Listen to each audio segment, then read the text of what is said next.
Kiidjärve ja selle ümbruse metsades on hulgaliselt toimetamas metsasipelgaid ehk kuklasi, mistõttu me tutvustame neid siin Kiidjärve külastuskeskuses ning ka looduses Kiidjärve kuklaste rajal.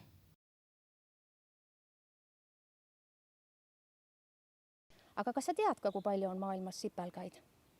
Oma kogukaalult on neid sama palju kui inimesi, aga see tähendab seda, et iga inimese kohta on vähemalt 1 miljon sipelgat.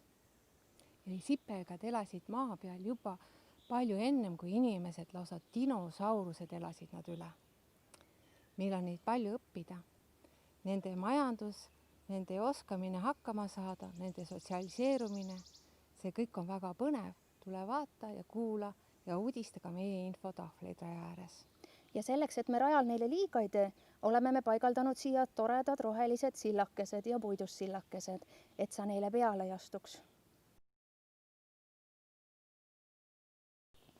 Maailmas on teada umbes 13 000 liiki sipelgaid.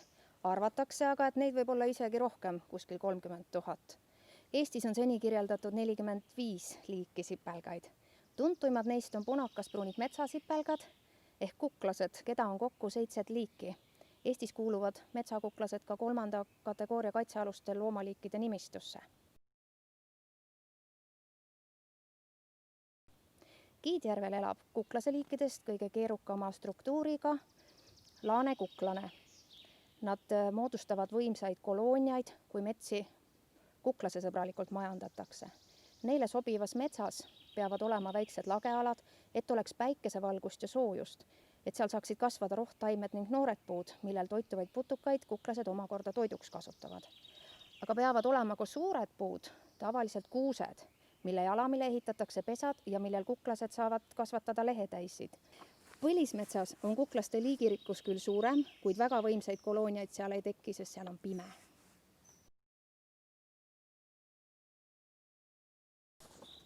Kuklaste lemmiktoit on mesimagus lehetäide neste, mis on tegelikult lehetäide väljaheide, kuid mida võib pigem võrrelda siirupiga. See vedelik annab sipelgatele vajaliku hulga süsevesikuid, ilma milleta on raske elus püsida. Lehetäid on sipelgatele justkui helerohelised lehmakesed, keda karjatatakse soojal ajal puude otsas, aga maa alla jäävatel juurtel karjatatakse juuretäisid. Mõlematelt kokku saadakse aastas umbes tonni jagu magusat nestet. Lehetäidelt neste kätte saamiseks tuleb kuklastel lehetäisid tundlatega veidi masseerida. Neste kogutakse oma nii-öelda sotsiaalsesse makku ning transporditakse sedamoodi pessa, kus see suiste kaudu antakse üle sisetöölistele, kes omakorda toodavad enda maos sellest toitvast nõrest emadele ja vassetele.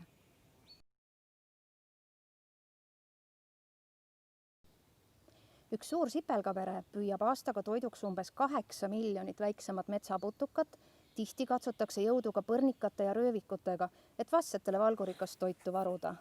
Hulgakesi hammustatakse saaklooma ning pritsitakse tema haavadele sipelghapet, mis kuivatab kehakudesid ning muudab saagi kaalult kergemaks, võimaldades see lihtsama vaevaga pessa vedada. Kuklaste saagiks on langemas sitasitikas ning tal on vähe lootust eluga siit pääseda. Kui sipelgas leiab kuldpõrnika, siis seda ta poleks tohtinud leida. See on üks väga paha põrnikas, kuna tema vassete lakkumisel sipelgas saab joove, sest kuldpõrnika vassed, need on kaetud sellise joovastava limaga. Aga kui sipelgad on purjus ja joobes, siis kes teeb tööd, kes varub toitu, kes hoolitseb pesa eest. Ja nii juhtubki lõpuks, et pesa hakkab vaikselt hävima. Elanikud allpool korrustel hukkuvad, kuna söök ei jõua alla korrustele ja saabki lõpuks pesa otsa. Kui sulle pakkus huvi see, mida me siin rääkisime, siis tule, kuula, vaata või loe ise stendide pealt ja saa osa sipelgate elust.